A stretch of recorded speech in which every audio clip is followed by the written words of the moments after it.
votre réseau d'information.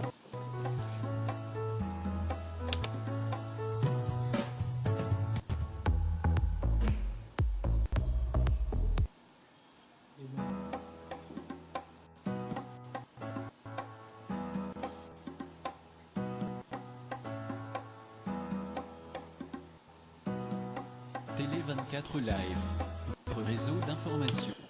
Voilà, merci Nabatouba Landerson à Télé 24. Ndé Toyib Sabino toujours, Télé 24, Touria Pona Koopé Sabino toujours d'information.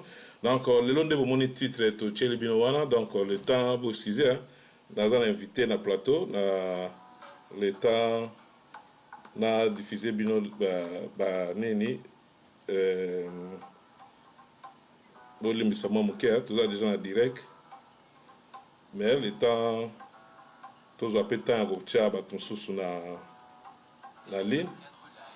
Il y a diminué volume au diminué volume pour et tous les temps partager déjà. Voilà, tout ça déjà en direct déjà. Donc voilà, bon tout le baki Télé 24 baki tokoya pour na koya ko pesa bino toujours ba information voilà na plateau na ngai aza mututo bon messala ne l'air ne soto excusez parce que le temps to côté sabatinho surtout bazalake na ligne donc ndé azamutu to messane déjà awan na plateau na sa télé lelo to sepela to zana ya to sepela to zana yo to beta mama solo ebele makambo etali mboka na makambo boni titre oyo ba congolais ba potani awa na Canada pona makambo oyo voilà merci je veux kuna zo scénario so ke couleur donc to mena mekana ko rectifier voilà un instant le temps na bongisa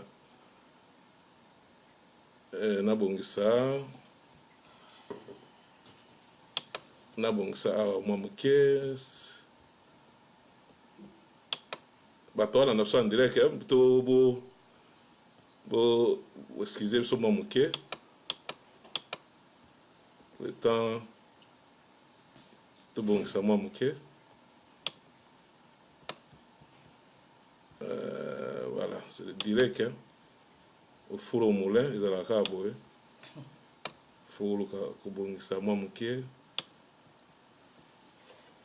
Je pense que ça va si quoi, il va tout dans l'abisso, avec couleur et l'équipement trop. Je pense que ça va si quoi, bien Sandra, bon, c'est vraiment invité dans l'abisso. Ouais, ça va, je pense que voilà. C'est les directs, c'est toujours comme ça. Voilà. Donc, tout ça, les connexions Sandra, tu as maman solo belé awa. Donc, Sandra, on se présenté déjà, bah Hollanda yo, na ba to ba yebi na ba o ba yebi déjà. OK, bonjour tout le monde. Na comment on a Sandra Sassa.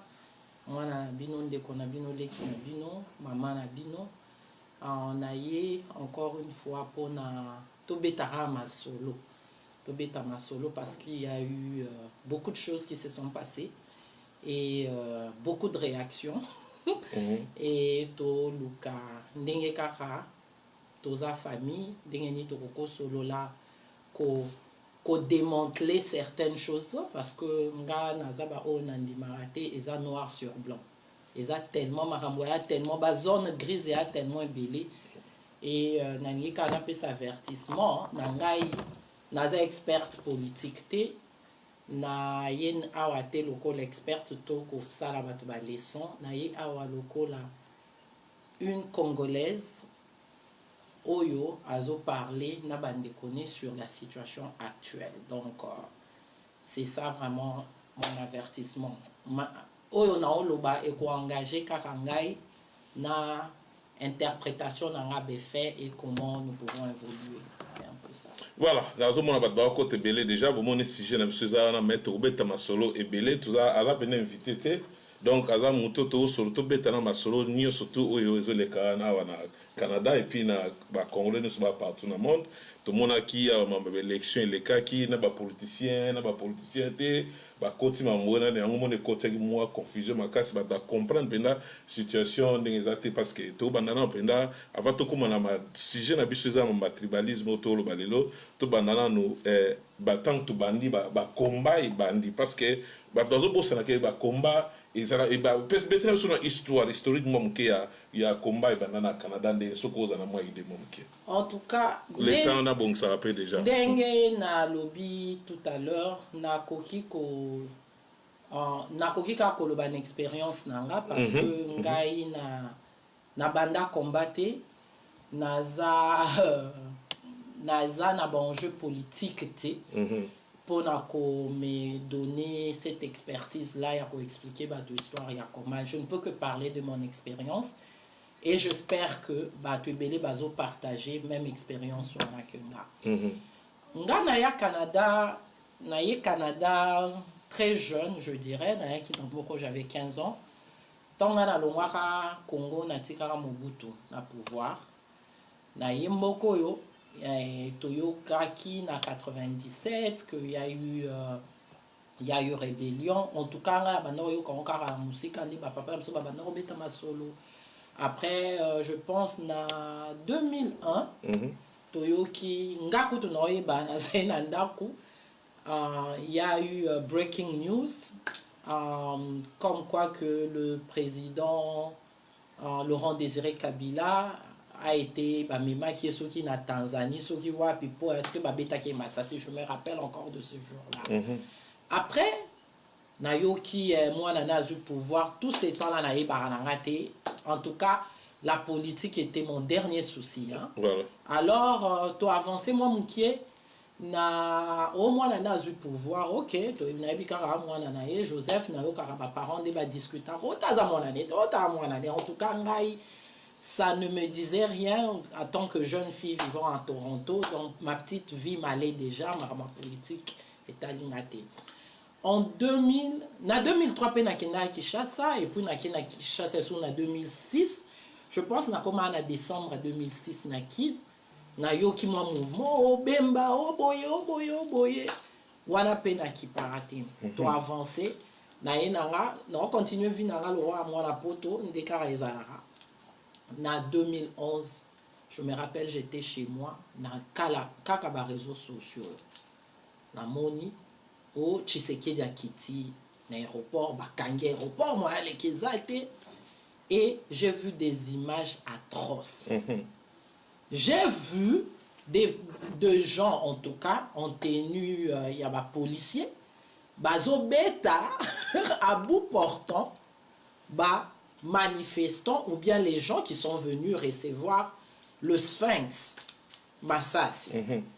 C'est là que nous avons un combat. Parce que ces images-là, j'avais du mal à comprendre que dans le 21e siècle, dans la République démocratique du Congo, bakoki ko beta batu Masasi. Donc, il y a un combat. Nandenge ya politique qui plus pour de raisons humanitaires.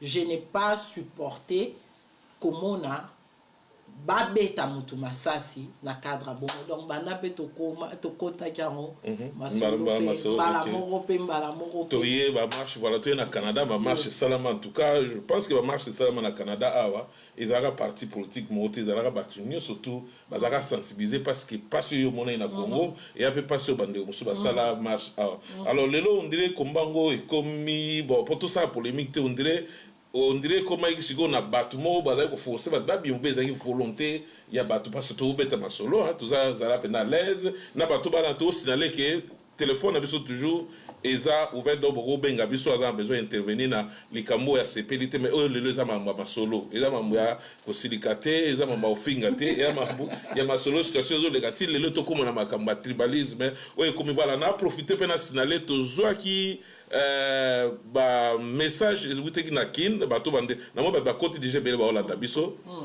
eza na site moko donc eza na bato moko baza awa na Canada bazo bima on dirait basalaka na Petro Canada donc ba les kaloko la va passer donc ba go aider bato na immigration pour ba ya au travail awa na Canada pour ba ya vendre na Canada alors na zo ki nazo balobi nazo tana na pembeni nazo koto naza na machine koto nazo diriger yango moni nazo zala mwa mke koto boli msanga voilà nazo na caméra sikoyo. Donc bato wana bao faire passer le là basa na immigration bao sur la bango ba document donc ba ya koto mais c'est pas le cas. Donc bazo ko escroquer sans babi zo bima na caméra voilà bazo bima na bazo ko escroquer bato bambongo pour mona ba ya awa. Donc ils ont un groupe wana ba pesi biso ba kombo na bango alors na ko pesa ba kombo famille na bango te na ko pesa bango ba kombo na bango neti ba lembo et tout ça là ba meka ko benga na privé tout cela parce qu'il y a na ba dossier na ba document il y a bazo faire passer le col ba Hydro-Québec on a Canada pour ba escroquer bato. Alors bato na otanga kombo na bango je pense na 4 émissions de tout sur laboratoire bato kota je pense ils ont na réseau ils ont na Ottawa mais na bato baza aba travailler na réseau na yibi bango personnellement parce que ba pesinga ba kombo na ba document zali ah boy ba imaginer pour tongo na ndé tozaka pasi na ba malili tozana ngo awa ale sigo bato baza na pasi ya Congo boke bakse ba sou pasi. D'abord, ça va $8,000, $6,000. Donc, réseau, il faut faire d'abord Facebook, tout à l'heure. Bon, ça, l'attention, ça,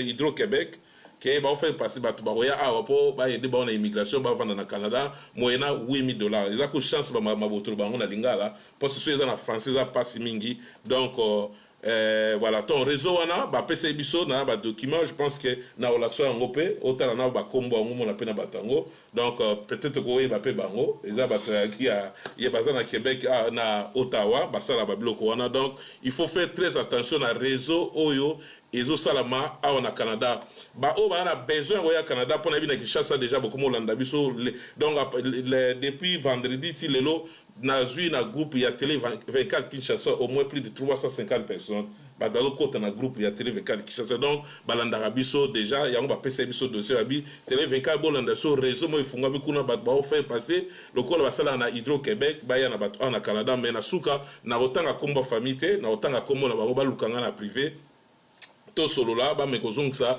ba mbonga ba ndeko na biso ba zuna exchange je pense que ba taxa ça bo sepeli bon voilà bo sepeli mes messages na bino est passé je pense que ba ndeko na biso wana na otanga ba komo na bino bo ya tout kuta na privé to solango avant na publier ngo avant tout le monde ba autorité parce que ba pesa inga pour ba procuration tout ça na ko na ngona mbila na landa mais avant to kenene ngona mbila to solo lango na ndenga famille et ko sala bien bozong ça ba ndeko mbongo et cause la paix ba dossier to bi immigration soso qui penda bolinga bo ende ezalaka matata mi peut-être ça ima contre-temps bo sala tout bo zongisa ba mbongo ya bato voilà wana ezaki annonce ya nini na ngai bato côté oui vas-y sur l'immigration Canada bande kona biso baza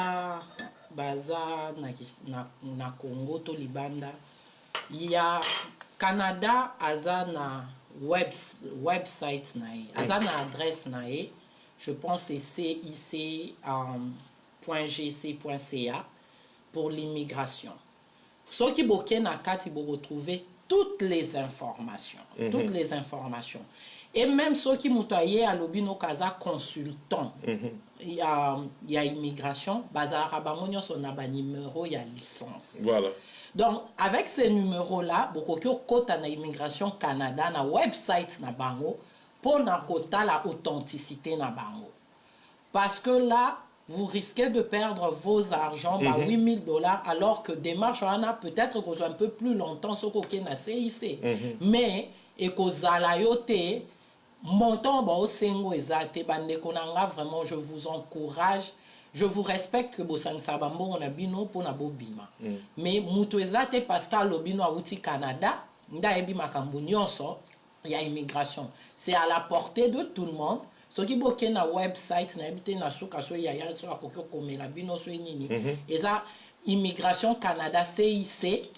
Là vous avez toutes les informations. Vous pouvez pas travailler avec des consultants en immigration, mais ba numéro na bango Canada pesa bango ba numéro ya licence.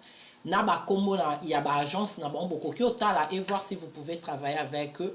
Oui ou non. Merci. Donc sur ça. Merci beaucoup la presse nationale de Kolanga pe Eric MK Bamba MK Baibani journaliste monene azo bunda pe na pona mboka lo sako de Kolanga sikoza kuna voilà ba congolais to na ba besoin bango na soki opportunité ali bofungoli na ye donc c'est un ami donc Eric asala pe media na so awa mais à Québec na ça pe déjà alerté kuna ke keba ba réseau salami déjà kolia ba ndeko ba congolais ba mbongo kuna voilà tout on a sujet na biso lelo po lelo penda ngana ngai na opesa so rôle ya mama na no na kati ya combat o na kati ya communauté o et puis to kota na mambo to titre na so munene ba congolais ba potani pona affaire o ba interpréter pe makamabe ya ndeko na biso musa le kai na media lo ba interpréter mabe to monde ba réseaux sociaux koto yo to monde ba ndeko déjà ba komi ko kanga bango kotika bango suzenga kotika bango bolumbu neto ba na lingala ko publier na ba réseaux sociaux affaire mutakala ya mwasi na Congo eza suna valeur te soko retour to sisi wana to kende na ba na ebite soko yoki na ba réseau ba tina so pe ba image mais YouTube azo bloquer biso ngo pas ça mamu ya ba image ça pena bien te ba kufaki ba ndeko na so 45 Congolais bakufaki na mai na Brésil bazokende bakota États-Unis tokolobela pe sujet wana po ya suka nde mamba tribalisme tozongisa Congolais moko parce que tolanda pe président balobi nango ndeko na Eric alobaki bokomesana président Félix alobi yé aye pona alternance aye pona sangisape batunyo surtout voilà donc to kotango to lobela pe mais lelo bakambo ya ba politique eza penda yo te pour politique to sala ngo chaque dimanche donc ba point sensible to sala ngo lobby dimanche na bato bananda biso ba yebi baza dia surpris ba comprendre ndeni lelo nani toke na mambo etali nde affaire ne konso Gladys na yete so yoka kiango muta bolumbu ya mwasi ekomi na respect sous na nini bon oya bango bazo wana to boite mais ndeko na yo mwasi okangi ye o filmer yango bombi yango bon façon ekabona ki to boite mais ko bomba déjà ba image wana téléphone ya muninga no mwasi ta bozo publier yango zo ba teke yo mo pe mwasi wana mzo mi lakisa bolumbu na pela na batu bazo tala yo zane to beta na mwasi to d'être cette place wana. Oh merci. Oh affaire Michel Gladys. Tu en as profité mais la moitié d'anga. Ah mais là merci. Affaire Michel Gladys. C'est déplorable. Ndenge makambo tamboleli. J'en discutais avec une amie. Nalobi, omoni, ça montre le ras-le-bol. Le ras-le-bol de deux côtés, hein. Le ras-le-bol, il y a maman Michel et ça montre le désespoir de Gladys. Je pense que na communauté na biso photo banako solo la makamwa santé mentale. Quand une personne perd son bon sens, ya koloba que koko matina point, ngeloko frappa inga, je ne suis pas une donneuse de leçons, mais eloko frappa kingai, mutoa komana point que à se faire passer pour une tierce personne premièrement. A komana point que eloko ezo salo passi parce que naza mwasi. Attends que mwasi nakoki ko je ne comprends pas eloko niveau ya sadisme wana contre yo moko yebi que on azo solane potentiellement aza mbandanangai aza sokinini. Moi je pense c'est que nous avons vu eza nango kaka un ras-le-bol. Bato bazana ba frustration ebele. Côté Michel apparemment eza ba frustration eza bolingo na ye eza libala na ye oyebi mutu na mutu azane eloko akoboma pona yango tu comprends osimbi kotoana et baby peut-être pour ma sœur Michel ezalaki pona mobali na ye et akoboma mo maintenant c'est quoi il faut encore se demander comment yo mutu okoki ko koma na point osala mutu musu mabe pona mutu donc il y a quelque part problème de confiance en soi, problème de manque d'objectivité. Côté Gladys, j'ai entendu le témoignage de Michel qui dit que Gladys n'a pas conversation avec Babengana qui moi na classe. Yango à un moment le bas qui Babengana est moi na classe. Maintenant, ma question, devrais-je la condamner? Condamnerais-je une mère qui accepte presque de se prostituer pour n'entendre que ça moi en classe. Donc, nous avons une situation socio-économique. Est-ce que ceux qui, Michel, pouvaient aller au travail, se faire, moi, je ne justifie rien. Ici, on essaie, comme je dis, on essaie de démontrer, il y a tellement de choses. Michel, en tout cas, Salimabe.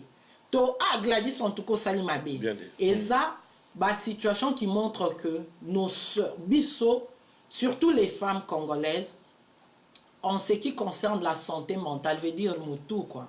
Mais tout penza, hein? Et ça, moi, genre, mais on ne veut pas en parler.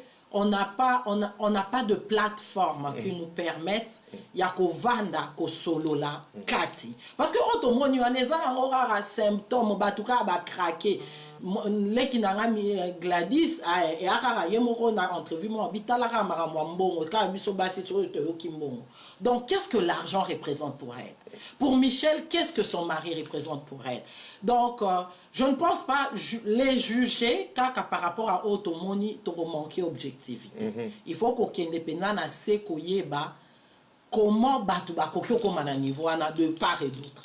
Donc wane ya masolo, il y a santé mentale, masolo, il y a situation socio-économique. Mais bolumbu ya bino moko basi bozibe bo filmer bino moko bozibe bo publier que ce matin nous autres on est ya bino ba mama bozo baby sango parce que maman azo représenter munene na kati ya communauté bino boza na bo bundaka mingi ba association neti ya bosala yango wana que côté les mela ba biloko wana que eza erreur to binde ko na biso à moi ça senga excuse à 5 erreur est-ce que ko tele mela ngoti ba association que il y a ba biloko ndengo wana que les karaté ba sensibiliser ça là quand même. Moi je pense que tu sais, la nudité est sacrée, hein? La nudité est sacrée. Je suis bantou, je suis chrétienne. Na perception nanga, au moins ni bisonnion s'autodéfinissent à bilon on est monté. Nga peut-être selon la Bible na ko ta la bilon mo boité. Mais mususu selon logique nae a o monake ezalango karana sali. Mais on sait que moi je pense que il faut aller tirer le vrai problème. Le vrai problème, oui, la nudité, bah, misusu va s'exposer à Rabango gratuitement. Misusu, ma petite sœur, Gladys, a qui le roi Kamikaze, a s'exploser. Bon, et ça, je pense que ma bé salami, mais ma bé wana est relatif. Ngai, attends que sur mes bases chrétiennes, je dirais que Oyesali est impardonnable. Mais est-ce que Michel, dans son monde, est-ce qu'à mon avis, que premièrement, je pense qu'elle s'est même excusée. Mais je sais de dire ici, ma béwana, il faut nettoyer. Bah, pourquoi nos mamans, le vrai problème est ça, pour nani ni ba maman na biso, bande qu'on a biso à basi. Bah, komiko agir tina ba niveau. C'est quoi le vrai problème? Parce que toroki ko pekisa mutakala, mais ya tout le ba exposer mutakala, bah comment ça elo mususu, ko eza na okara plus dangereux. Donc, toluka vraiment toyeba Nini komi pour nini il faut penser nini komi ngapo na Michel a besoin de psychothérapie. Michel ne a besoin il faut a besoin il y a maîtrise de soi moi pe bakour à anger management. Et mon vidéo to lande alobi asala sport donc sport et ça ramutu moi maîtrise moi discipline il faut penser ekaga donc non ça c'est one exam manque il y a maîtrise de soi voilà landi pe vidéo na carte pour toujours sola donc on a le temps la conversation na biso ba ndeko komsu ba l'équipe plutôt na télé ba lobby bino bozo condamner ndeko na biso Michel pourquoi ce qui ezalaki yo na place ya Michel yo nga réaction nga ndengwa kuta se permettre kuta zo ba bonde za na zo luka ba dress ya ba mibali na bino ndo linga bango siko na ko muta ko menacer ko sukira ba mabe parce que na évite au raisonnement donc na on a ndeni place wala c'est dit na nga kolobate soki ezalaki au moins so eloko no ayeliote tu ne peux pas te proclamer na yebi petit mais eloko na yebi je certains principes que na m'imposa na vinanga par rapport à ma principe wana je ne peux pas yango ne mutu na mtoza na ba principe e guidara vina voilà et donc on a évité ceux qui n'ont réagir comme Michel ton en réagir comme Michel T je ne suis pas là pour donner des leçons mais c'est que je sais et que en mutu na mutu azane logo ne pona yango a obare mutu. C'est comme il est la fille qui a défié d'autres femmes. Tu sais, la vie est faite de choix. Hein. Quand tu fais le choix, il y a qu'au défier bateau. Dis-moi pas choix, il y a ma conséquence, il y a ma choix. Donc, si elle est préparée pour ça, qu'elle soit conséquente. Donc, maintenant, je ne peux pas me prononcer dessus. Je ne condamne pas Michel, je n'applaudis pas Gladys, mais je pense que MeToo, et salut moi genre. Voilà. Merci, MeToo et salut moi genre. Bon, on a dit que déjà si dossier on dirait qu'il y a déjà, mais parce que jusque là, c'est un niveau combien quand même ceux qui comme le moula matari à ceux Suisse bango bien comme na niveau justice parce que moi ndeko la biso yu mutumo sa côté pe dossier ngo et que na mon association belé mais je pense que ça va genre bloc au fou moi ba lim toujours les la biso mo ba femme violée bani voilà femme congolaise en besoin exposer ndengwa donc ya besoin permettre que tu rebelle que tu violé bango so bien parce que bino mota boye ba protéger biso na biso mo côté yo ça rebelle déjà zo mona bloc ndengwa to quel côté ba danseuse ba tikel biso à moitié ni bozo ko kata danse ndengwa so rebelle azoya na Congo idée na yeko yela nini pendable quoi. Tu sais, comme je dis tantôt, la nudité d'une femme, ça reste sa nudité. Elle a le droit d'en faire ce qu'elle veut. C'est que Michel a fait, Michel a violé l'intimité de Gladys. Voilà. Là, c'est condamnable. Est-ce que parce que Moutoumoko a violé l'intimité à Mouninga, cela donne à l'autre, comme rebelle ou anaba utiliser nudité à biso basi congolaise, comme Nini a arme na bango, ça c'est encore une autre situation. Dans tous les deux cas, c'est inacceptable. Nudité à Moutou, c'est à elle-même de décider ce qu'elle veut en faire. Maintenant, yo Michel, Ozan à droite, il y a co-exposé Bolumbu ya Mwasi, et la même ya Mwana nayo. Tu ne peux pas. Moutou na Moutou azana l'olène donné azana dignité, na ya azana makam naye. Quant à rebelle ou Anapé, ils n'ont aucun droit. Aucun droit. Premièrement, il y a et puis il y a utilisé. Non, le 2, ils ont niveau, il y a Michel et Amabé, il y a niveau, il y a Michel, il y a rebelle ou Anapé, il y a niveau. Voilà, merci voilà tout. Je pense que tout ce qui est là bandego basi na biso bandego mibali tout ça très attention na mambo Italie et puis nudité de ozolo bango très bientôt et tout ça la maîtrise de soi parce que au bon mutu na parce que na go matériel zo matériel ba kingo quelle que soit raison de bozolo bana qui a zo mobala mutu tant que ça bomie je pense que tu es belé à batinda ka finga sala boy mais tant que yinda ka to tika la yomoko donc ça faut faire très attention quel que soit degré quand je pense que l'état va ça les pona ngwa ba manengo na tu appelles voilà police voilà bima na mobile na ngobena mwasi na ngai na kangi bango bolobini ni pose la épargne na mbebele ba crime belé je pense que bisonne so tout mutam na ndenge na ya ils a choc quand même quelque part ils a qui choc mais il va commettre ngote voilà 45 Congolais bakufi na Brésil, bazo kende wapi Canada. Bazo kende États-Unis de tout le monde na ba vidéo, biso kalaté États-Unis banini ba comme dans la naufrage. Bro. Ba Congolais bakufi.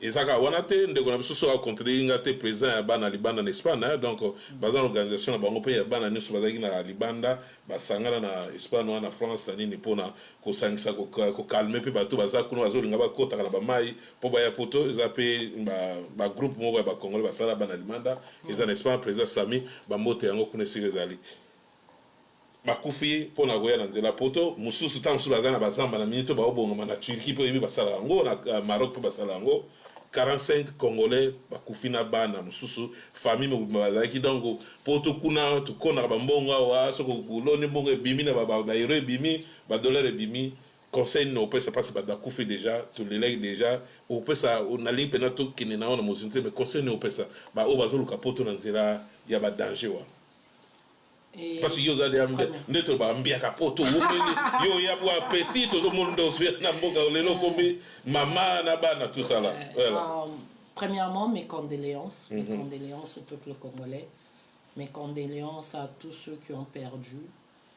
Ils a passé dans mawa, ils a passé na me préserver à couper ça va te conseil parce que bon le va pas y va na poto.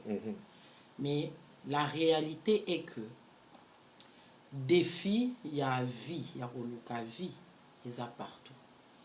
Je comprends la situation, il y a Bambo Kanabiso, ne peut que te pousser à Koluka, à Kokende. Mais moi, au lieu il y a solo, lana bateau, yo bazo luka, babima, j'interpelle nos autorités. Parce que ce sont des potentiels qui peuvent être très utiles au pays. Donc, je peux comprendre. Tu sais, dire à une personne où souffrir, je me rappelle en 2006 quand j'étais à Kin, ce que j'aime, excusez-moi, ça fait 12 ans, histoire et donc, j'aimais rester avec les Kinois. Donc, d'abord, on a un flat moko, na flat jeune pour la maintenance. Le matin, quand je me réveillais, moi, sur une salle déjeuner, en tout cas, on a pour appeler, à 25 ans, je m'autoproclame encore quinoise.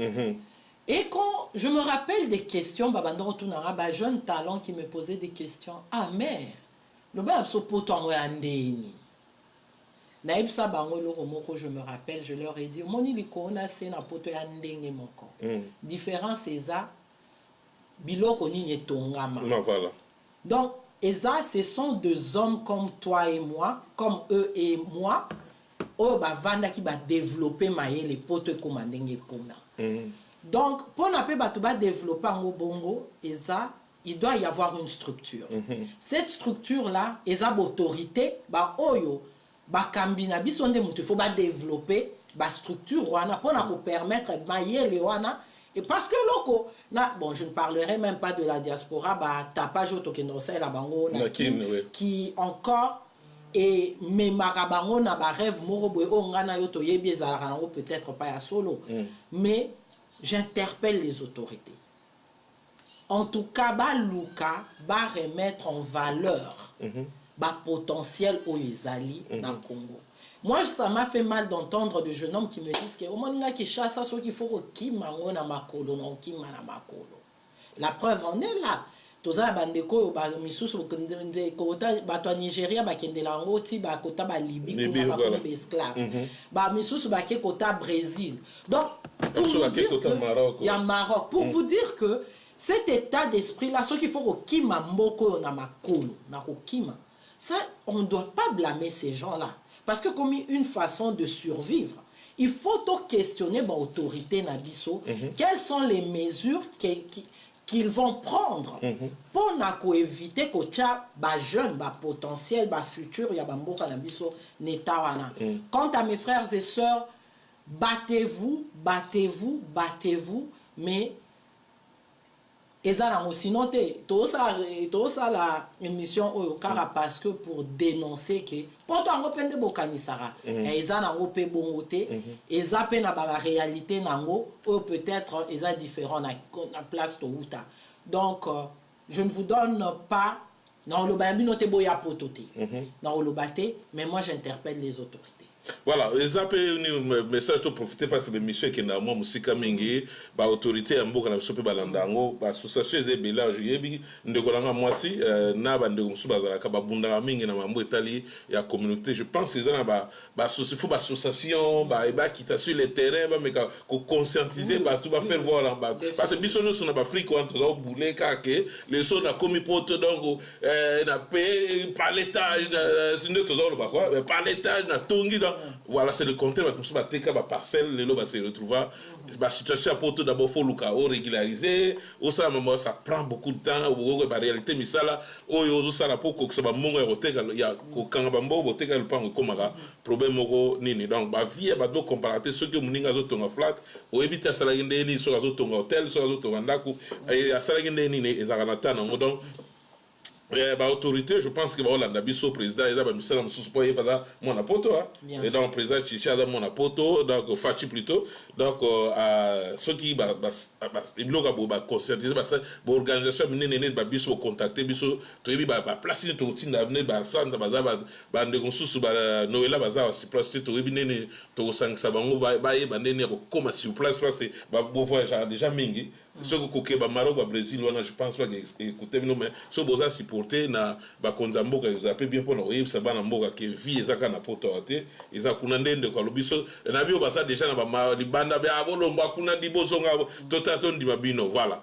Et ça n'enga oya ça na mato ya koyoka ayoka, menzela maendete. Ce que vous avez besoin, ya koyabo c'est la temps oyo ko pesa bino que eboya na ndenga ya normal bokota, et ça peut bien ne ba bande ususu baza awa mais ba comment regretter peu potango donc c'est ça un peu. Donc voilà la réalité. Il y a Angola. Tu continues à mourir pour être sensible à biso. Tribalisme. Ndego tu kenege fête samedi passé, tu peux te solo na samedi, abi papa lobo la likambo lo pena na bengo na plateau na biso à Télé 24. Bolo na likambo na musala et komi benda, tonzo ba la communauté oyanga congolaise. So na musala ba ki excusez nga na tanga ba tribu boza 3 baluba. Beaucoup na groupe na bino ya lunch donc tu benga lunch era ya babé ngone na français era ya repos ya pause ya pause tant là na midi ou na bino na moni mami baloja zo la ndapso a corriger biso na lunch non tant là wana donc baluba ba 3 ba ke côté na bango so baza 3 donc siko ekomi na bangala na ba toban ba Congo ba komi kote na bango donc na été tant souvent on peut ba bosana donc kote pe kuna ba ke ba za pe mboka mote donc ba luba ba komo mona neti ba chi bango aleka to ke to kusali ba recherche to ko kutana ba Congo ne ba zoluba ba iba explique na so expliquer onde ba lobaki na zo ba te oyo nga parce que avant na yamba donc ne ba kana obi to saki casting na so avant to yamba na nina na so ndenge situation lekaki wa bite combattant ezai na mboko yo biso botala obenga biso te ke au parti politique ou bien ethnie mo obenga biso et que no mboka situation za bien te na ba luba na ba Congo na ba nani ba sangani ba kebona ko bunde na mboka nazo interpréter gande ba mbalobi lelo pouvoir ayé ba comme mona ke ba komi délaissé donc comme le voilà donc il y a bango moko ba sali ba bosen be fort na deti babiso ba caméra ekufa donc malile leki caméra bende kati pa da yu ke chez toza na moins 30 voilà oyebi toza na bino donc caméra kati ba capto perla ba caméra belé na malila mboko comme la ère ya kwanga siko c'est-à-dire tango opposition parce que tu ngala tu so considérer que opposition de pouvoir oui c'est pas que ça tribu moko bébé parti tant to ça obima ezaki parti o tozo solo la yo oloba mais nazo ba oba baloba yo oloba ngala oloba bato pe ba olanda biso ba koloba pour la monde ba te belé déjà bazali na président Jean-Marie Moussenga mbote ye azala pona batinusi ya pona alternance pe Jean-Marie Moussenga na Montréal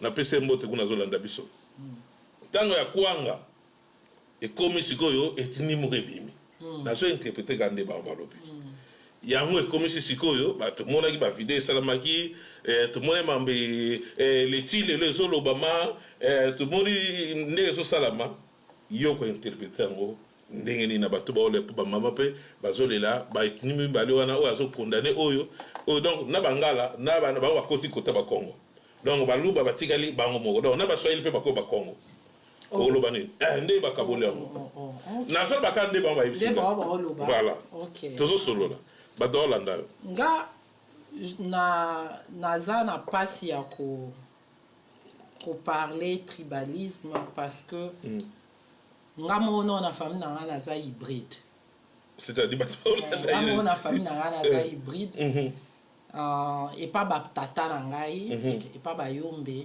maman na biso aza la seule moi si o ba yombe ba bala or amu yombe te OK. Ma mère est au Zaïre, aza Mosoko na Mombesa. Mon père est donc na famille n'a déjà écouté ba papa na biso ba bon na biso déjà ba hybride. Ba hybride voilà. Genre moi tantôt plutôt voilà.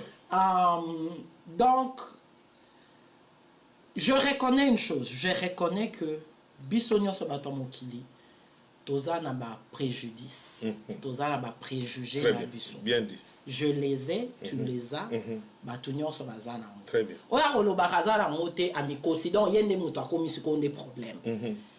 Toza na ba préjudice oyo que webike ba yombe ba fi ba yombe nga déjà batunanga na yoka mama moto vandi boye na cousine et pas na biso bokilo mo aye bokilo a cousine nanga ye aolobala mobali aolobala mwana ne boye yo banga te olinga bayombe si basi obaza bandumba ndeti biso no sebi na Congo. Tu comprends? Nga sikoyo libabe nanga kimuyombe nanga eza mélanger na ozaï. Donc ce qui fait que j'ai souffert, bon ngape je m'en fous hein. Ba stéréotype wana na yebi nanga que ezalaka.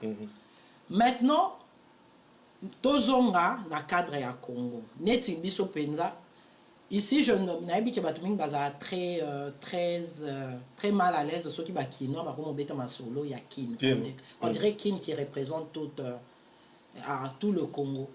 Non beta du solo était comme quoi que kin représente tout le Congo mais c'est la réalité que j'ai vécu. Ngana Kinshasa tina vanda mes premiers 15 ans na eba été master zara moto wapi nini na kola na ngabongo nga l'essentiel kara moi la carte qui amitié zaika moi la carte na biso akara master nga. C'est maintenant en grandissant que j'ai compris pour certaines personnes et ça très important. Moi je pense que ce qui t'obite aux la politique na beta ke lo moko na obi na ko sala esu ba marche te. La raison dans ça ba marche te parce que to ka essaye ba marche en to za biso nyonso na objectif moko. On comprend. Et l'objectif était Kabila dégage. Même quand on a dit Kabila dégage, to eba été Kabila dégage ya forme. Voilà. Est-ce que Kabila dégage à Kendeme, FCC, Atikala, Kabila dégage? Tu comprends? Même sur base de ça, nous n'étions pas clairs. Alors que, je peux coter la Bible dit ceci. La Bible dit, deux ne peuvent pas faire chemin sans se mettre d'accord. D'accord. Donc, biso même, peut-être que ba marche en weto ke na ipepe kaka, na loyenge, na ba sentiment. Maintenant, ça m'étonnerait, ngai personnellement, nazomona victoire. Je suis tshisekédiste de père, hein? Je suis tshisekédiste de Étienne Moulumba. Tshisekedi. Ngata on a bimaki. Na bimaki ne no bielo kwa boso na mona ka zozo nga ba beki ba tumasa. Oui, lobaki on a. Na lobaki amu. Donc on a obima eza pour la restauration de droit, de l'état de droit au Congo. C'était ma raison. Ce qui l'élo, Kabila même a décidé que bon, à partir de l'élo, na sali restauration des droits, ce qui d'état de droit. Nga sondra, n'a considéré comme bananga et sili. Parce que je n'identifie pas mon combat à une personne. J'identifie mon combat à une idéologie. Si quoi pour nana vanda na lo soki muto avanda obike aokanisa victoire oyo ezaya ya batu moko boye. Il faut muto ana mituna pour lui qu'est-ce que abanda ki combattre nini. Tu comprends? Parce que nga na omona na ngate muto ya ko expliquer ngaki ekomi tourna bango. Nazo mona na ngate muto oya penza boye olobalanga ekomi tourna bino. Sur base de quoi? Les gens peuvent raconter ce qu'ils veulent raconter, sentiments, ce qu'ils bon, jusque là-bas, c'est l'absurde double nationalité, mais Netikara,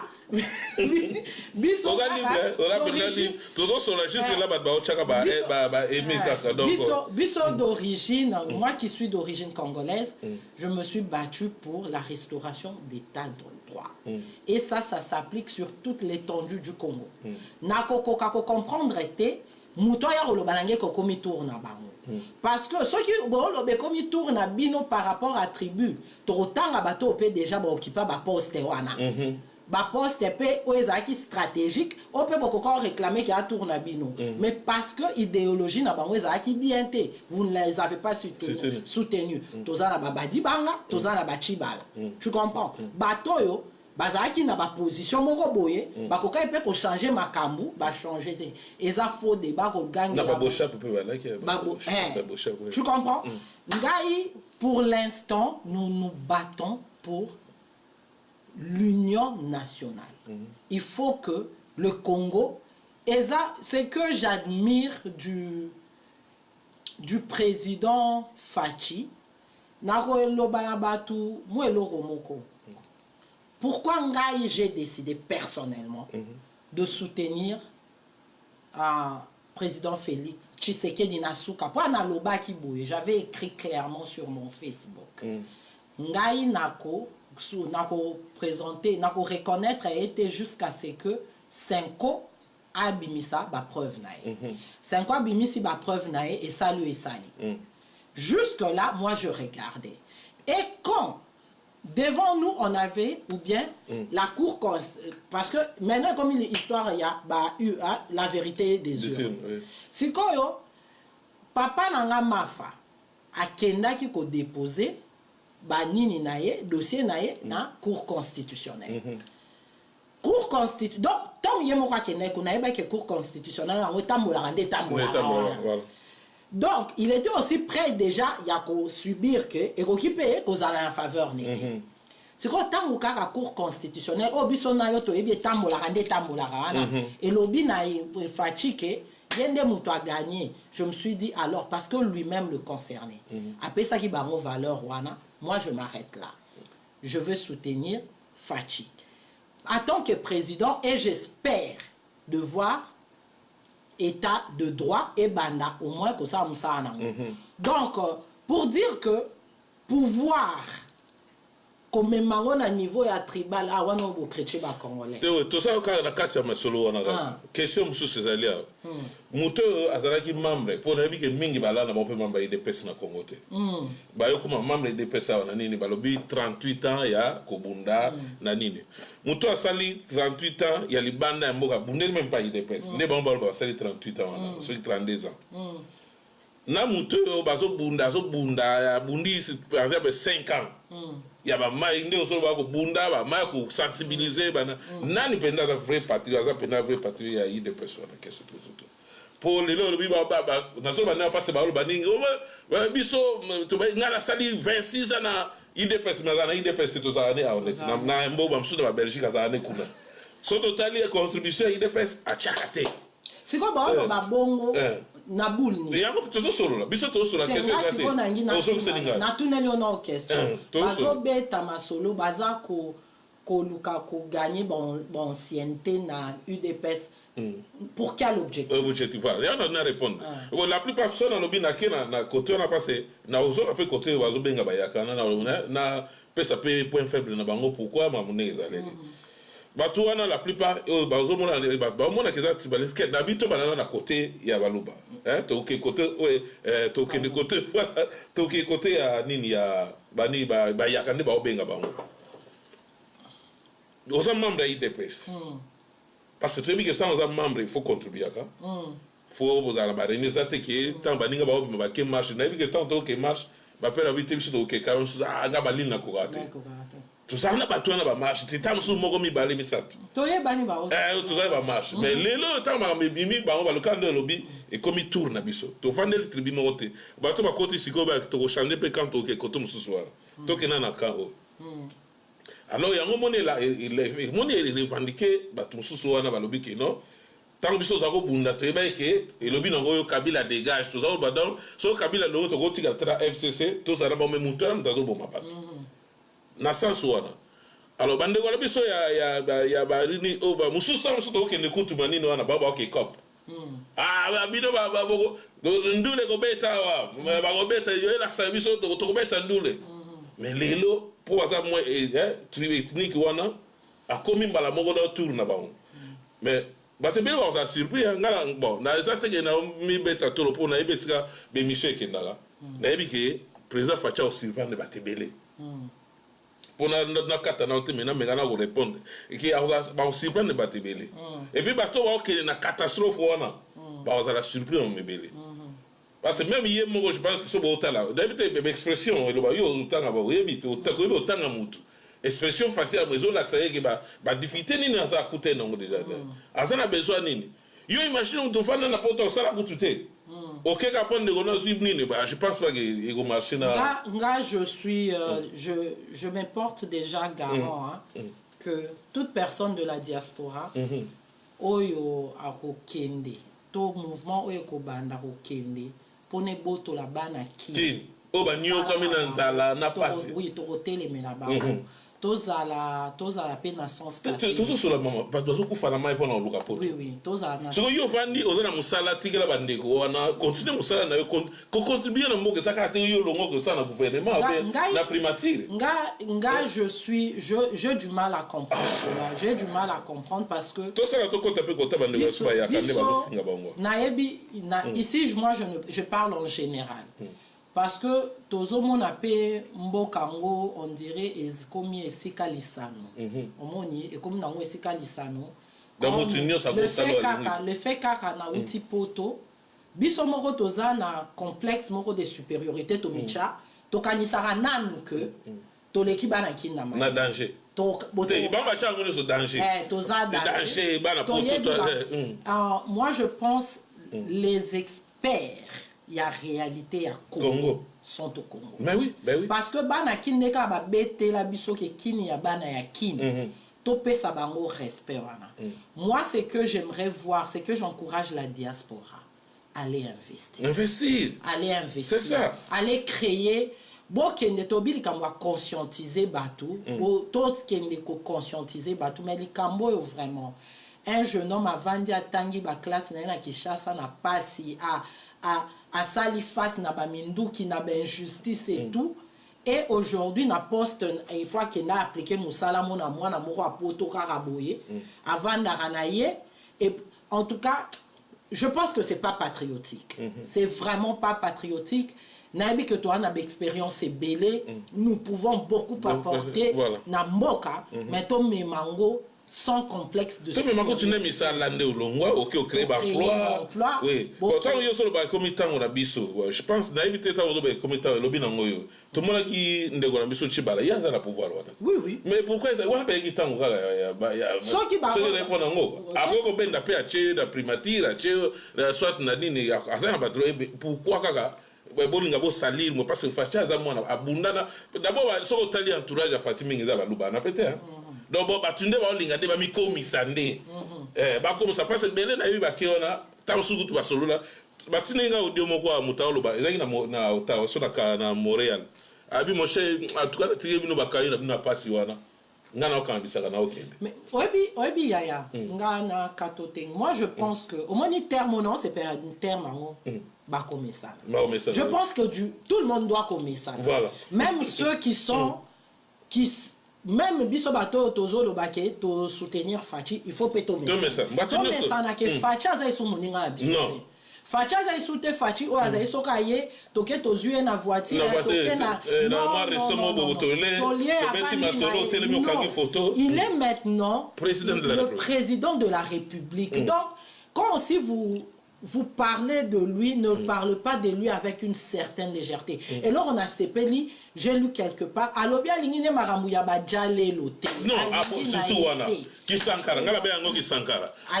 Donc, Vanda, Kaka, à Salité. Il y a une mission, ton ami Bois qui va flirter, tout ça qui te soit rappelé à feedback, attends aussi, je pense que, n'a pas sa coordonnée sur le président, même à ta président Martin Fayou. Azana besoin muta yebse le oni ya salite. Oui. Et le oni ya mabe ya salaka. Même ata président Bemba. Oui. Da solo kana bata memba we sabiso ka azotu na koto yo osani na minute foza na kayu. Na ligi ba je ote pembe na nga awa na le mututu doit travailler. On va na poto salaka rien OK kuna ozo kansa keso bandi. D'abord président Fachi na respect président tout suite bandi mesala déjà. Babiloko bachala mwana wana koyemba ba soki mo pape na et si c'est tout chané moi si gênant ba mo pape ba soutien au président de la République je pense que babilo wana fo ba mbongo felezo kene mama chala mwana soutenaki à 100% Kabila asa so penda soutien ngo salala to fanda na ba président na biso ba tout ça na Trump soutien ça to mona ngwa et pourtant il y a ça kutu na babilo ba catch ça ba sponsoriser ba to ba ko ça elo ba soutenir. Pourquoi ça pourquoi biso na Congo ko bimisa ba mbongo ezangati naza un point moko bana bakasa ibetwa biso nyoso bana Congo na lingi na loba likambo ka ya bomesana l'image que j'ai en tête il y a pouvoir eza kozona un blanc américain auti penda bakota ba Mississippi kuna place to ebi racisme ezala aye suko devant télé alati chapeau ya maga make America great again azoloba oyebi image wana e ba retraiter directement qu'il est raciste voilà. Parce que ce qui se passe quand on a le pouvoir les gens positionnent à biso au moins nos positions on pouvait se permettre yako bata menda lobby to fingi to gangi to nini parce que on était en position de faiblesse. Nous étions des marginalisés, des opprimés. Voilà. Maintenant biso batuto ana pouvoir.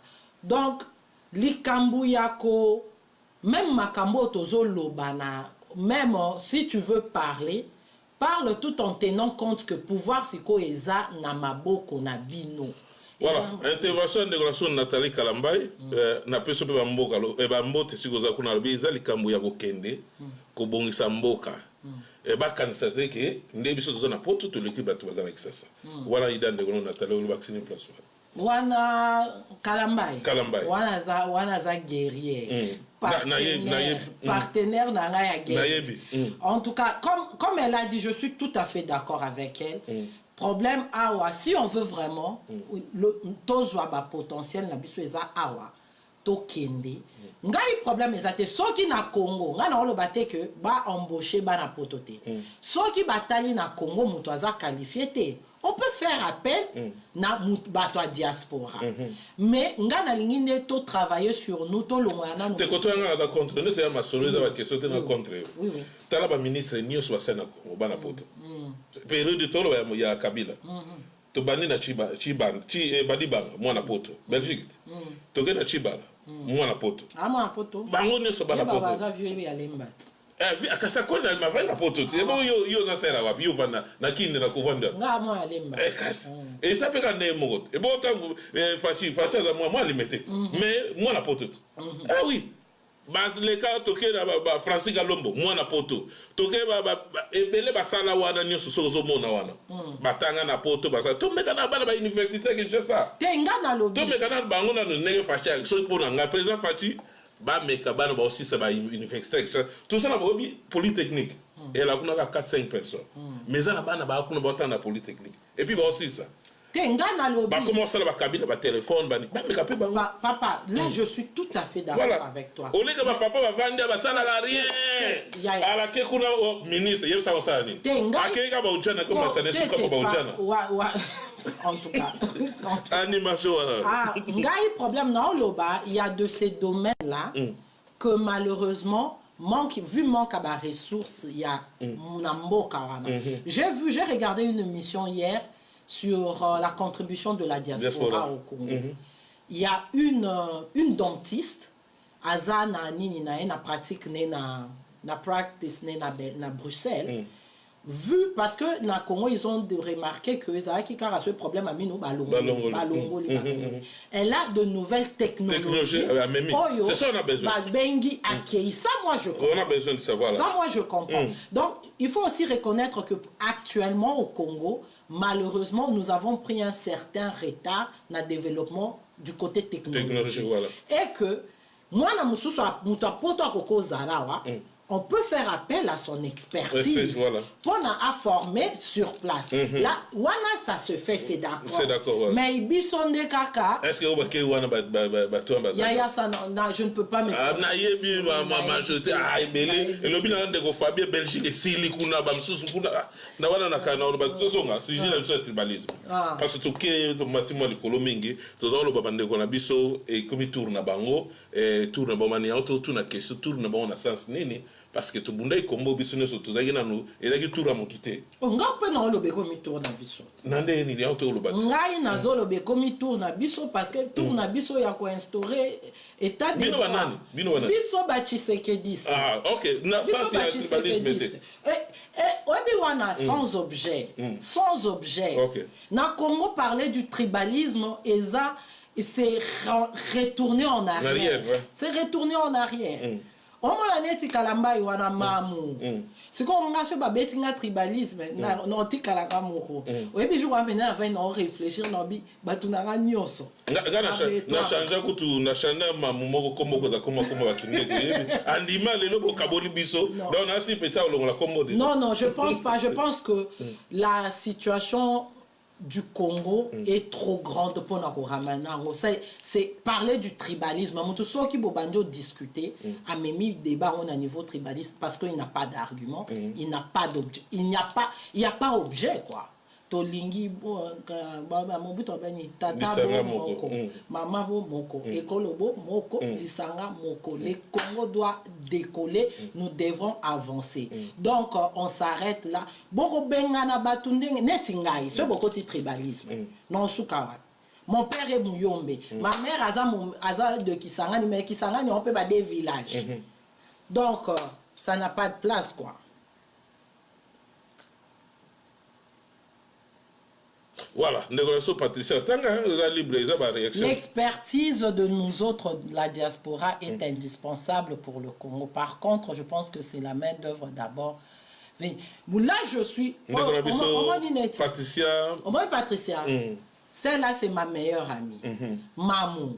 Mamou, qui était. Mais qui nous Donc, on a déjà parlé de ceci. Elle et moi avions déjà parlé de cette situation. Ngai, je ne dis pas que quand expertise en auto ba exploitant deni ba exploitant ya kozwa misala ya batu oyo baza pe qualifié déjà na Kinshasa to expertise en ba exploitant en allant sur place et développer. Merci mamie. Ye aza fashionista. Ye fashionista mami baloji. Asombi sanga bilamba la Zara. Sora lati wana fashionista. Donc merci na ba compliment. Voilà tout que nande na so pour télévision pesata tout le monde comment que déjà battant moulaye mingi tout ça déjà inédit déjà mon zo ba mingi dedans tout ce qu'il y a 15 minutes tout que pas ndeko na biso ba yaka o bache ba généraliser ne surtout pas ce lobeli déjà de quoi va tour na biso tout fait voir bon OK et avec tour ya biso na éviter pour falloir ba bande tour na biso ba dia alors ba tena sens biso ba diaspora to nyo ko mi côté na ba marche ba ni peut-être na linga na comprendre mais to que dans la conclusion ou la conclusion to que de la so ba yaka ba siliki ba lobi pa ba on est en général na bangala na yo pe na muswahili bokoma ba yaka na ba binotu bokoma ba yaka ba siliki abi so ba monika ba ndeko ba luba ko yo kete voyager bino aussi pouvoir message no pesa ba. En tout cas ndena obi ramener makambo ya Congo munena Congo na niveau tribal c'est aller trop bas. C'est aller trop bas. Na oyo azotuna ndeko mususu bongo ye moko pas comprendre peut-être pour ani na bana robunda. Voilà. Pona soki oyebi de quoi, pourquoi tu t'es battu, pourquoi tu te réveillais na ebité et oko ozo bandeko wana po anini yo o décider kaka po ani yo ponika bandeko amba. Donc yo pozo en toi il y a du tribalisme. Il y a du tribalisme. Tu comprends donc eza tala oyebi Congo tozatana ba 200 ans en retard. Tant il y a tribalisme, nous devrons avancer. Avançons, perçons, utilisons tout ce que nous avons pour avancer. Le Congo reste indivisible. Donc, la posa ya rokabola Congo, longwa ba congolais. Le Congo reste indivisible. Merci beaucoup dans notre mot de Nathalie. Nathalie Kalamba n'a besoin na yo na nenga commandement pour mboka ya commandement soko yo le cas wapoto so la peto apaiser aux arabiens na ligne to balancer ou bien de connaissance mami so gaza disponible ou bien Noëlla. Ce sont des grandes dames. Oui, Noëlla. Des grandes dames. Donc on a osé inviter la télé 24, je pense na ba d'une certaine télé 24 et donc baza déjà prouvé na Nathalie so aux attend. Au l'éclatos to proclamer qu'à jour je pense ba week-end aux bien parce que na yemi na occupation za nango et za moi passi ou bien mami ba logi ou bien negona biso Noëlla ingala bien kindeki Noëlla kindeki même lowai donc soki beaucoup en attend to ya to mega ko apaiser parce que musana biso za ngana ko chape ba nini voilà ba komi to poto comme clôturer na biso ba terminer ba ko imposer biso Donc, bango banani. Nazo si ça. Bah comme on imposer biso do to ko sa critique parce que président Fachi a besoin de critique, président Martin a besoin de critique au baïba ne va quoi améliorer. Que ya to benga non ma député Adabimi c'est député. Non, asa président parti net. Président to benga parti gaza. Ba président ouais la kuto benga ba ouais la président. Pour président Fachi au moins non, bah on a respect bah tout bazo tamu ça parce que le lo passe le meeting pour to boye politique na été le lo yo mambo na été. Te on est allé au télé. To ko tala ba to lo be. Jabino la pleine pour les arali comme appeler. Comment ça li plan? Début so bon total voilà.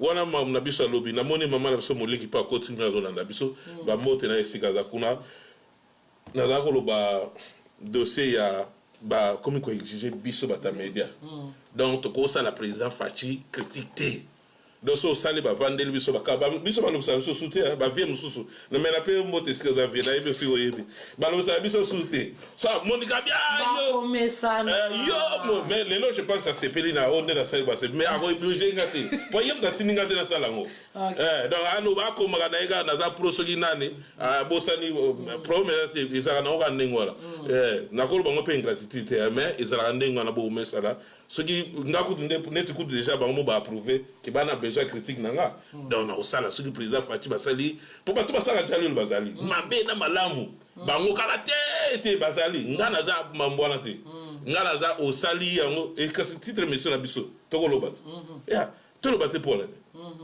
voilà to ko lobat ba comme obligé biso que il faut tous à la côté yani mais entre temps bozo baké démocratie mambebele to bunde biso so kabila dégage mais lelo za sous mutu mote lelo sigo ke opposition zui et ça tout ça libre ya osala to sala au ça bato ne pas to comme pena ke na suka et puis na mode la fait bato bala debi to meka ko sala ma synthèse da mambo to lobi et puis to kabwana biso na 5 minutes na peso 5 minutes ok voilà non le bas 5 minutes mais bref la liberté d'expression est fondamentale pour la démocratie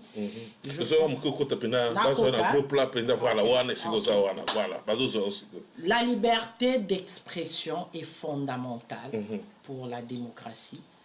Alors, je pense qu'il y a un décret qui vient de sortir avec le président Fachi. Il y a même ligne en Andarbaki alingi makamwaja lelote alingi a libéralisé journaliste et tout. Je pense que on peut ne pas être d'accord avec certaines opinions.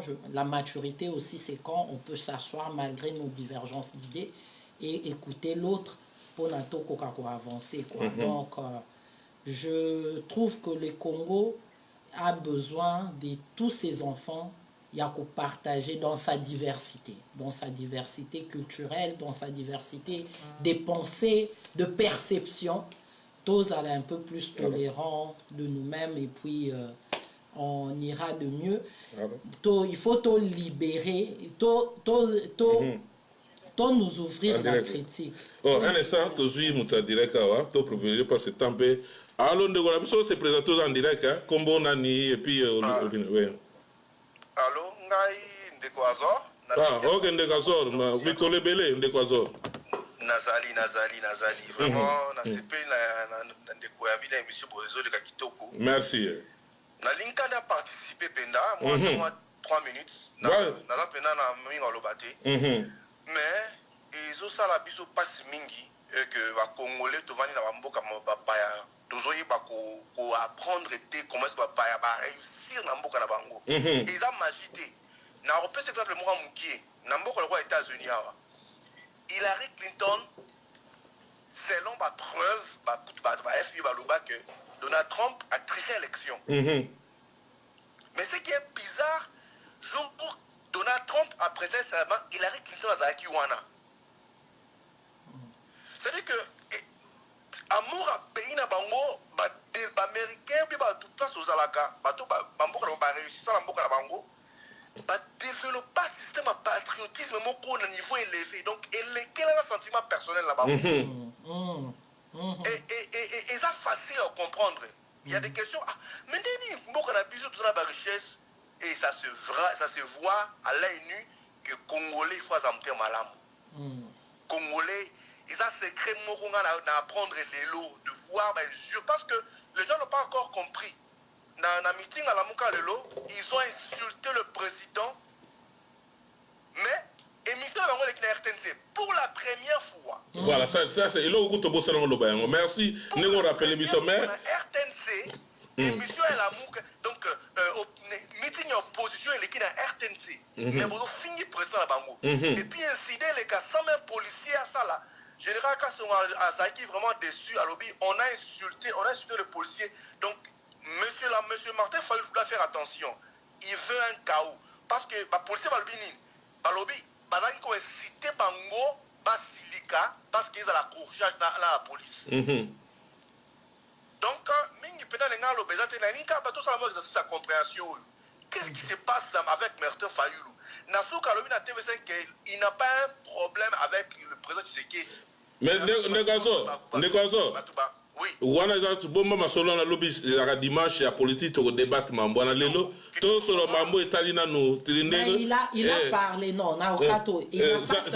n'a pas seulement pointé la politique. Il a parlé du patriotisme. Voilà, non, wana on appelle ça accès. Soka ko continuer na ya patriotique voilà. Patriotisme et ali fruit moko boye, nous la poto doit apprendre en mot. Moi je vous dis la vérité. Ça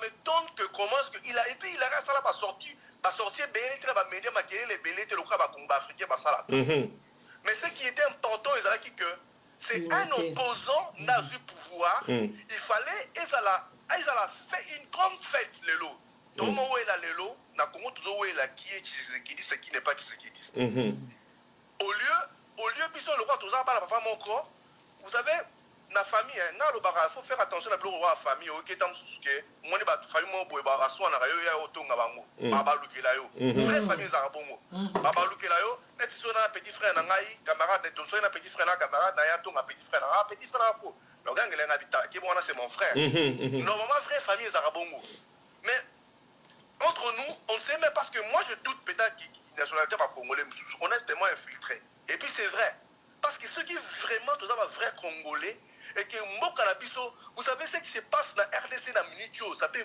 bouger l'Afrique. On a un président à qui l'opinion africaine non, mais ce monsieur est différent. Pourquoi est-ce qu'il est comme ça?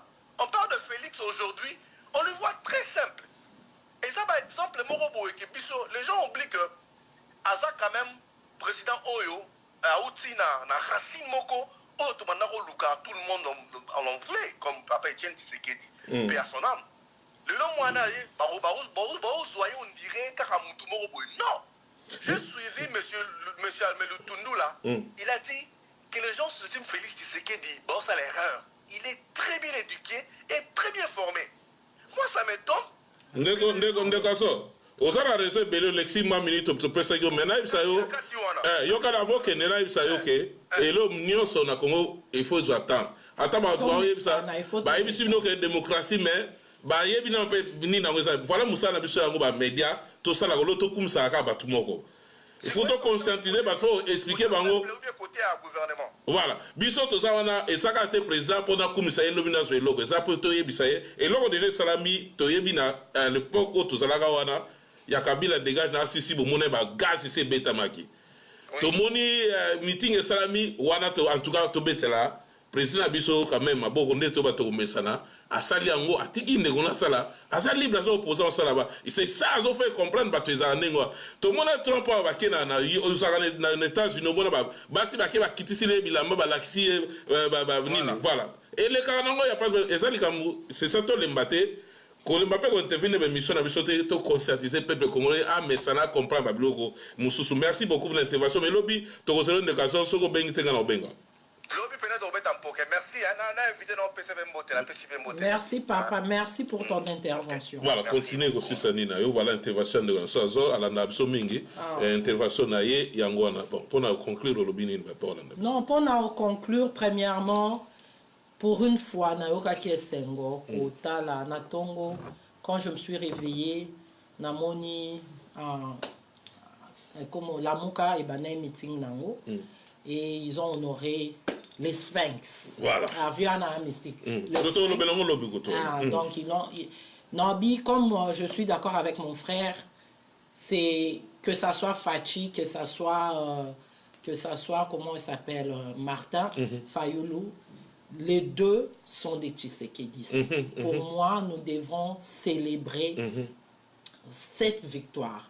Certes, le système dans lequel la procédure électorale s'est passée n'était pas parfaite. Donc, on ne peut pas, ça va prendre encore du temps pour nous aboutir à aboutir ça. Donc, pour ça, merci encore aujourd'hui. Merci encore, mais comment ça l'était? Ce qui va nous donner la comme Bazuta, le monde de Patricia, je pense que là, maman na plateau. Mamou. Yo ben ba banana ba kamala. Mamou. Oh, Kalambay. Attaque Mamou Kalambay, attaque ndeko Patricia pas la maman. Ngaba nazana. Ah voilà, attaque ndeko la so Patricia. Tu as besoin. Elle est à Ottawa. À Ottawa, malheureusement, même la téléphone a encore intervenu, mais Nathalie, l'invitation à son appétit en Osuna Maboko, au Pessa Négation. Andimi déjà, le bain n'a pas de problème. Ah, comment il déjà? Oui, oui, elle t'a répondu, elle a dit pas de problème. Elle a dit bien sûr. Bien sûr, ok. Donc, tu as dit comme tout ça, pour ne pas mettre tout ça, en tout cas, mot de la fin. Merci d'abord, Nengoye. Et salut bien. On a plateau, on a appelé l'équité au sein de l'équité aux Aralères, surtout, mais donc on a le baron Nengoana. Au lobby m'a bécotoana. Te yana sécurité. Au monde, batu ba na Congo bango azo critiquer mbala moko. Yangwana na linga repe mingi, donc ya monde na zakana malgré critiquer anga mingi. Mais le là sur la plateau, mamoli qui peut qui sa petite sœur a tika pour attaquer grand frère na mingi mingi. Donc voilà mot de la fin. En tout cas, merci beaucoup, merci pour cette opportunité yala. En cause na studio na yo ko partager bon ça mon cœur et ça qui tombe ma casse c'est ça bien non mais mon na che oh wana ka merci beaucoup encore une fois merci au peuple congolais aujourd'hui pour la en tout cas ça fait un bon bout de temps que opposition est sangani et que il y a pas eu incident et là au monde on le banabatu ba quitter il y a pas libération sans sang moi bien en tout cas surtout Makila taba 10 millions hein, plus de 10 millions ekufa. Si ko se ba na besoin makila, ba ke na no utiliser oyo. Donc merci au pouvoir de nous avoir donné l'opportunité encore aujourd'hui. Ya bandeko ba kutana, ba lobo bazo loba, pouvoir et ça la musala nango ya pouvoir. Et puis l'opposition peut c'est parce que l'opposition est toujours à la quête du pouvoir.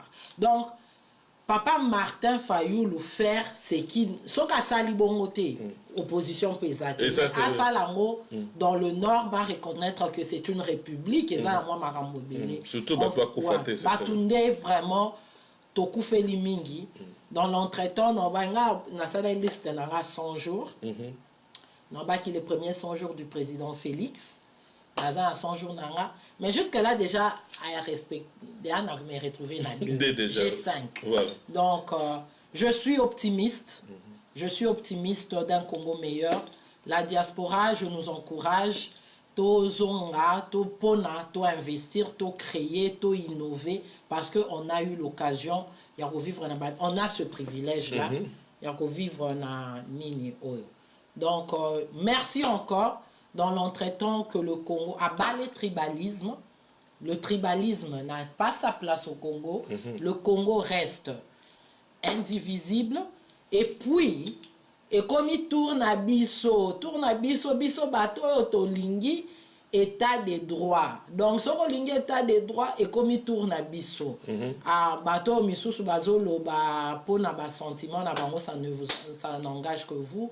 Dans l'entretemps, ma prière est que Dieu protège le Congo, que Dieu bénisse les Congolais. En tout cas, le jour à venir soit meilleur que le jour du passé. Oui, entre-temps, Zoloba, nazo pour ngana peso ba combo, mais autant ba combo ya neto ba ya ninte, ba combo ka ya nini, ba da promoteur qui na bateau réseau. Na bosenté. Émission comme na souba. Réseau ya bateau bazo passer que basa na Hydro-Québec.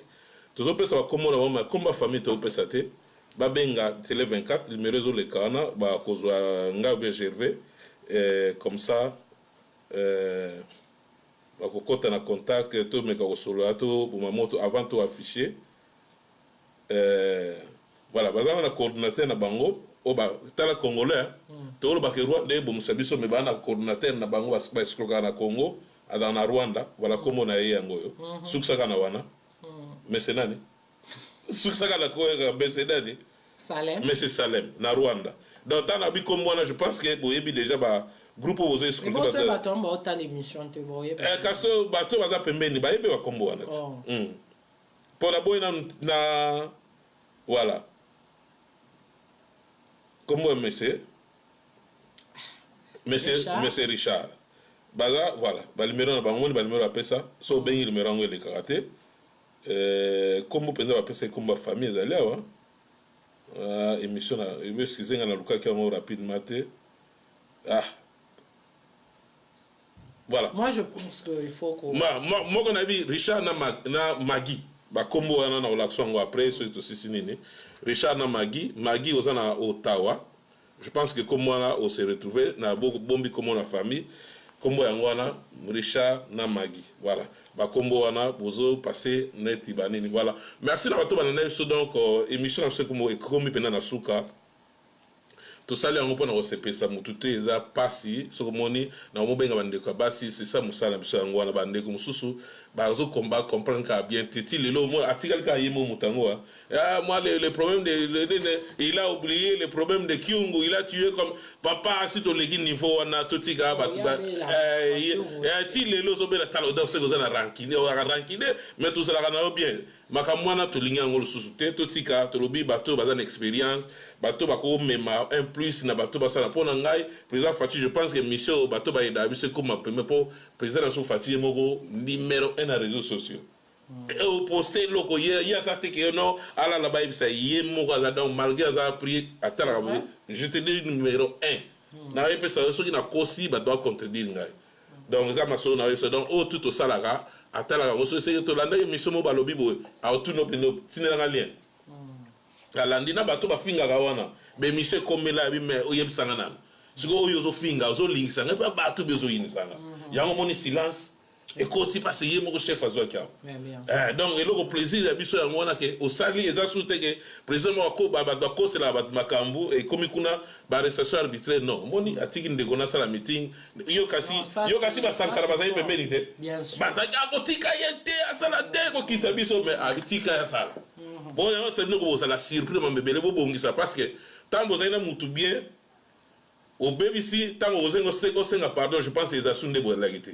donc c'est le moment où garder va contact na biso bien parce que avec politique tout qui là politicien bato ba expérience mine ne bati la pe bango mais ngala ko encourager me bo sala ba l'association wana et l'itenet ba compte ba biloko tozolo ba oyo excusez et ba association et l'itenet ma ba voyage ba clandestine wana ba biloko ba mai ba association ne ozala mingi tozana bato to osala ke ba comme ça dossier la mine pas mukonda mboka et osala me bisonde to ozala kaka poto denosaka te biso to biso kuna na Congo te biso kaka poto denosaka kuna moyete donc voilà merci na bato balanda biso ba invitation nga je pense que na landia mutazobeska to kombena na suka donc je Marcel Monga émission est comme na suka pena je peux éviter so zone nga intervenir mais to comme na suka émission na biso to kutani lobby dimanche émission ya politique to linga to epane ndeko na biso po ya azani mais je ne suis pas politicien voilà to lobena merci na bato landi merci Nathalie merci maman na biso Patricia Palandi merci